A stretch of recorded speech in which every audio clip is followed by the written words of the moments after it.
In this episode of Yes, But Why, we explore why a blast of sunlight can trigger a sudden sneeze, known as the photic sneeze reflex.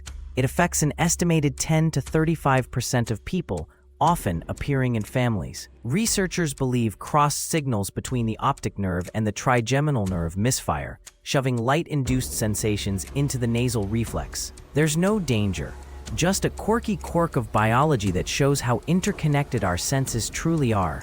Next time you blink at a sunny doorway, count your sneezes and marvel at evolution's odd little shortcuts.